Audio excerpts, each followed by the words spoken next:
আসসালামু আলাইকুম রহমতুল্লাহি ওবরকাতুহু আলহামদুলিল্লাহি রব্বিল আলমিন ওসলাতু ওয়াসসালামু আলা আশরাফিল আম্বিয়া ওয়াল মুরসালিন ওয়া আলা আলিহি ওয়া সাহবিহি আজমাইন ওয়া বা'দ। প্রিয় দর্শক, এই মুহূর্তে টিভি সেটের সামনে দেশে কিংবা দেশের বাইরে যেখান থেকে যে মাধ্যমে আপনাদের এই প্রিয় অনুষ্ঠানটি দেখছেন, আপনাদের সকলকে স্বাগত জানাই। দৈনিক আমাদের সময়ের মাসব্যাপী বিশেষ আয়োজন উত্তরা ইউনিভার্সিটি নিবেদিত রমজানের সময় অনুষ্ঠান থেকে স্বাগত জানাই। প্রিয় দর্শক, আজকে আমাদের আলোচনার বিষয় হলো জাকাতি সমৃদ্ধি। জাকাত ইসলামের অন্যতম একটি ইবাদত এবং সেটি ফরজ ইবাদত, যাদের উপরে জাকাত ফরজ। আর এই বিষয়ে আলোচনা করার জন্য আমরা স্টুডিওতে আমন্ত্রণ জানিয়েছি ঐতিহ্যবাহী উত্তরবাড্ডা ইসলামিয়া কামিল মাদ্রাসার সম্মানিত প্রিন্সিপাল ডক্টর আনোয়ার হোসেন মোল্লা। আসসালামু আলাইকুম ওয়া রাহমাতুল্লাহি ওয়া বারাকাতুহু। ওয়ালাইকুম আসসালাম ওয়া রাহমাতুল্লাহ। শেখ ভালো আছেন? আলহামদুলিল্লাহ, আল্লাহর মেহেরবানি। আলহামদুলিল্লাহ। আপনি ভালো আছেন তো? আলহামদুলিল্লাহ আলা কুল্লি হাল। আজকে আমাদের আলোচনার বিষয় হলো জাকাতি সমৃদ্ধি। জাকাত কোন পর্যায়ের ইবাদত? ধন্যবাদ। আলহামদুলিল্লাহ ওয়াসসালাতু ওয়াসসালামু আলা রাসূলিল্লাহ ওয়া আলা আলিহি ওয়া সাহবিহি আজমাইন, আম্মা বাদ। যাকাত ফরজ ইবাদত, বাধ্যতামূলক ইবাদত, যেগুলো ম্যান্ডেটরি, অবশ্যই করতে হবে। যেটা ইসলামের প্রথম 5টা বেজ বলা হয়েছে, পিলার, 5টা খুঁটি বলা হয়েছে। বুনিয়াল ইসলাম আলা খামসিন বলে, যে 5টা খুঁটির উপরে বা 5টা বুনিয়াদের উপর ইসলাম প্রতিষ্ঠিত। এর মধ্যে ঈমান, সালাত, তৃতীয় পর্যায়ে হলো যাকাত, তারপরে রমজানের সিয়াম পালন এবং হজ আদায় করা। এই 5টার মধ্যে 3টা হলো কমন, সকলের জন্যেই, ধনী গরিব নারী পুরুষ নির্বিশেষে, সাদা কালো, সকলের জন্য কমন। ঈমান, সালাত এবং সাওম, এই 3টা কমন। আর যাকাত এবং হজ, এই 2টা হলো পার্শিয়ালি, কিছু কিছু লোকের জন্য ফরজ আর কিছু কিছু লোকের জন্য ফরজ নয়। এর মধ্যে যাকাত হলো আর্থিক স্ট্যান্ডার্ড বিবেচনা করে মানুষের আর্থিক স্ট্যান্ডার্ডকে 2 ভাগে ভাগ করা হয়েছে, মাঝখানে একটা রেখা টানা হয়েছে, রেখাটার নাম হলো নেসাব। এই রেখার উপরে যারা আছে তারা হলো যাকাত দাতা, এই রেখার নিচে যারা থাকবে তারা হলো যাকাত গ্রহীতা। এই যে রেখার উপরে যারা আছে তাদের কাছ থেকে যাকাত আদায় করবে স্টেট, এবং সেই যাকাতগুলো রেখার নিচে যারা আছে তাদের মধ্যে বন্টন করবে ইনসাফ ভিত্তিক। যারা সবচেয়ে বেশি নিঃস্ব তাদেরকে বেশি দিবে, এরপরে আস্তে আস্তে কমবে, এরকম যার চাহিদা যত বেশি হারাহারি মতো সেইভাবে দিবে, সমানভাবে নয়, ন্যায্যভাবে। এই জন্য অনেকে বলা হয় যে ইসলাম সমান অধিকারের কথা বলে কিনা। না, ইসলাম সমান অধিকারের কথা বলে না, ইসলাম ন্যায্য অধিকারের কথা বলে। যেটা যার জন্য যেটা যতটুকু প্রয়োজন সেখানে ততটুকু দিবে। আর এই যে রেখাটা, আর্থিক যে রেখাটা, যেটাকে আমরা নেসাব বলেছি, এটা স্ট্যান্ডার্ড নির্ধারণ করা হয়েছে। কোনো একজন ব্যক্তির পরিবার পরিজন এবং তার সারা বছরের ভরণ পোষণ সব কিছু মেনটেন করার পরে তার হাতে যদি উদ্বৃত্ত সম্পদ থাকে 7.5 ভরি স্বর্ণর মূল্যের সমপরিমাণ সম্পদ, অথবা সেই সময় 7.5 ভরি স্বর্ণ এবং 52.5 ভরি রূপার সমমূল্য ছিল, তো 52.5 ভরি রূপার মূল্যের সমপরিমাণ সম্পদ যদি তার হাতে থাকে এবং সেই সম্পদটা যদি তার হাতে 1 বছর সাস্টেইন করে, সম্পদ আসলো 2 মাস পরে আবার সেটা আংশিক অর্ধেক খরচ হয়ে গেল, তাহলে তার উপরে যাকাত ফরজ নয়। 1 বছর এই টাকাটা তার হাতে যদি সাস্টেইন করে, এটাকে আমরা ফেকার পরিভাষায় বলে হাওলানে হাউল, অর্থাৎ 1 বছর অতিক্রান্ত হলে তিনি যাকাত দাতা হিসেবে গণ্য হবেন। তার সম্পদটা এর উপরে চলে গেছে, যতদিন পর্যন্ত ওই দাগের নিচে তার সম্পদ না নামবে ততদিন তিনি যাকাত দাতা হিসেবে গণ্য হবেন এবং তার কাছ থেকে রাষ্ট্র বাধ্যতামূলকভাবে যাকাত আদায় করবে। এ ব্যাপারে কোরআনে কারীম বলে দিয়েছে, তো ওখাদু মিন আগনিয়াহিম ফাতুরাদ্দু আলা ফুকারাইহিম।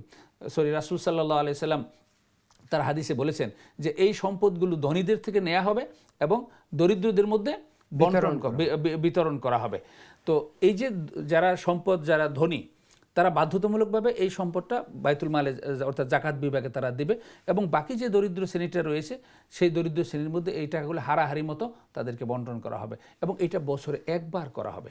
আপনি শিরোনামে যেটা বলেছেন জাকাতি সমৃদ্ধি, এটি একেবারে আক্ষরিক অর্থ গাণিতিকভাবে এটা প্রমাণিত বা প্রমাণযোগ্য। প্রমাণিত বলবো না, যেহেতু আমরা এটা এক্সিকিউট করি নাই, গাণিতিকভাবে এটা প্রমাণযোগ্য। যেমন মনে করেন এমন একটা সোসাইটি যদি থাকে, যেই সোসাইটিতে 2টা শ্রেণী আছে, এক শ্রেণীর হাতে সমস্ত টাকা, আরেক শ্রেণী একেবারে নিঃস্ব। যদিও এরকম সোসাইটি পৃথিবীতে খুঁজে পাওয়া যাবে না। 100% থেকে 0% পর্যন্ত প্রত্যেক স্তরেই কিছু না কিছু লোক পাওয়া যাবে। যদি এরকম কোনো সোসাইটিও পাওয়া যায় যে সমস্ত সম্পদ একটা গ্রুপের কাছে আর বাকিরা সবাই নিঃস্ব, এরকম একটা সোসাইটিতেও যদি জাকাত প্রবর্তন করা হয়, ইসলামী অর্থ ব্যবস্থার দারিদ্র্য বিমোচনের অনেকগুলো কম্পোনেন্ট রয়েছে, তার মধ্যে একটা হলো জাকাত। শুধু এই জাকাত প্রক্রিয়াটা যদি এখানে প্রয়োগ করা হয়, তাহলে লক্ষ্য করুন, মনে করেন 2025 সালে জাকাত দেওয়া শুরু করলো, তাহলে প্রথম উপরের যেই গ্রুপটা আছে, যেই গ্রুপের হাতে সম্পদ, তাদের থেকে 2.5% নিয়ে নেওয়া হলো। জাকাত দিতে হবে 40 ভাগের 1 ভাগ, তথা 2.5%, 2.5% বাধ্যতামূলকভাবে দিবে। তো ওই 2.5% জাকাত যদি তাদের কাছ থেকে আদায় করে নিয়ে নেওয়া হয়, তাহলে তারা নেমে আসলো 97.5-তে, আর জিরোতে যারা ছিল তারা উঠে গেল 2.5-তে। তাহলে আবার 1 বছর পরে গিয়ে আবার ঠিক তাদের কাছ থেকে আবার 2.5% নেওয়া হবে, এদেরকে আবার 2.5% দান করা হবে। তো এইভাবে তাহলে 1 বছরে যদি তার 2.5% নিচে নামে, তার 2.5% উঠে, তাহলে 1 বছরে ব্যবধান কমে আসে 5%। তাহলে আনুপাতিক হারে যদি আমরা বিষয়টা ঐকিক নিয়মে যদি হিসেব করে বের করি, তাহলে দেখা যাবে মানে 20 বছরের ব্যবধানে গিয়ে ধনী এবং দরিদ্রদের যে আকাশচুম্বী ব্যবধান ছিল, সেটা একটা মিনিমাইজ পর্যায়ে চলে আসবে বা একটা কাছাকাছি লেভেলে চলে আসবে। এই জন্যই জাকাত সমৃদ্ধির একটা গুরুত্বপূর্ণ মাধ্যম, জাকাতেই সমৃদ্ধি। এবং এটার বাস্তব প্রমাণ আমরা দেখেছি। এখন আমরা যদি এটা প্রমাণ করতে পারি না, বাস্তব প্রমাণ দেখেছি হযরত ওমর ইবনুল খাত্তাব রাদিয়াল্লাহু তাআলা আনহুর সময়। রাসূল সাল্লাল্লাহু আলাইহি ওয়াসাল্লাম জাকাত ব্যবস্থা প্রবর্তন করে গেছেন।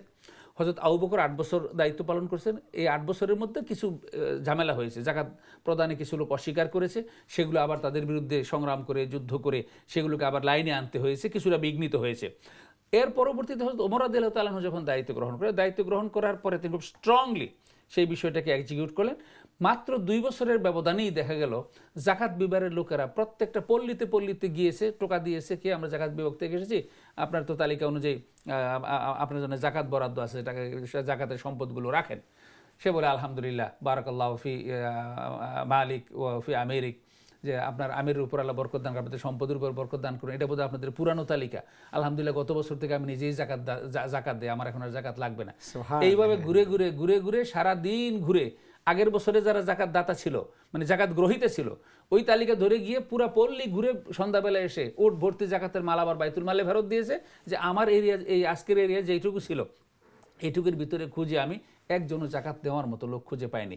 তখন এই জাজিরাতুল আরব থেকে এই জাকাতের মালগুলো আফ্রিকাতে পাঠানো হয়েছিল, আফ্রিকার বিভিন্ন ওট ভর্তি করে পাঠানো হয়েছে। সমৃদ্ধি।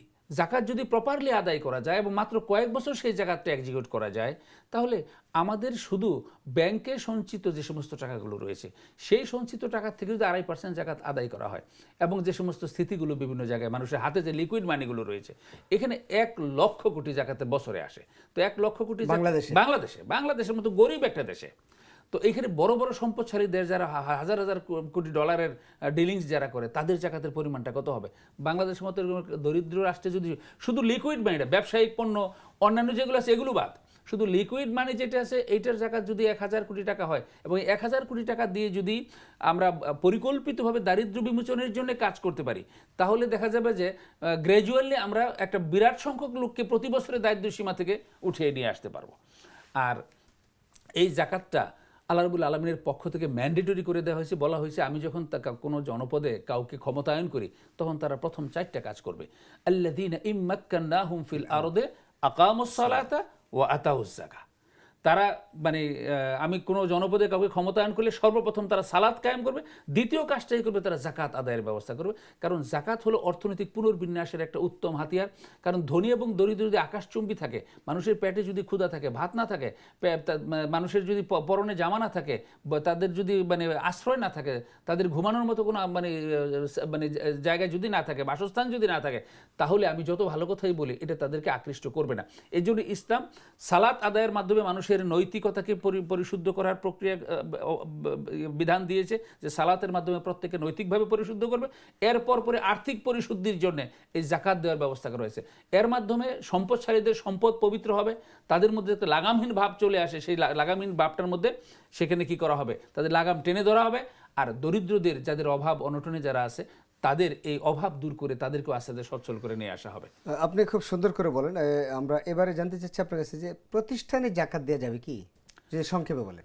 প্রতিষ্ঠানকে জাকাত দেওয়া যাবে না, কিন্তু প্রতিষ্ঠান যদি দরিদ্রদের জন্য কোনো প্রকল্প গ্রহণ করে, যেমন একটা প্রতিষ্ঠানের মধ্যে এতিমখানা আছে, শুধু গরিব এতিমদেরকে লালন পালন করা হয়, কিংবা তাদের একটা দাতব্য প্রতিষ্ঠান আছে যেখানে শুধু গরিবদের চিকিৎসার ব্যবস্থা করা হয়, এরকম জাকাতযোগ্য যে ব্যক্তিগুলো রয়েছে সেই ব্যক্তিদের জন্য বিশেষ কোনো প্রকল্প যদি কোনো প্রতিষ্ঠানের থাকে, তাহলে সেই প্রকল্পে ব্যয় করার জন্য ওই প্রতিষ্ঠানের মাধ্যমে জাকাত দেওয়া যাবে। জাজাকাল্লাহ শেখ, আপনার কাছে আমরা একটা প্রশ্ন রাখতে চাই। প্রিয় দর্শক, আপনারা যারা আমাদেরকে কমেন্টে যারা প্রশ্ন করেছেন, আমরা কমেন্টের প্রশ্ন থেকে একটা প্রশ্ন নিচ্ছি। সেটা হলো যে রোজা অবস্থায় গোসল করতে গিয়ে আমার কানে পানি ঢুকে গেছে, এতে আমার রোজার কোনো সমস্যা হবে কিনা? এই ব্যাপারে দুইটা মাসালা আছে, যে অনিচ্ছাকৃত কিছু হলে রোজা ভাঙবে কি না।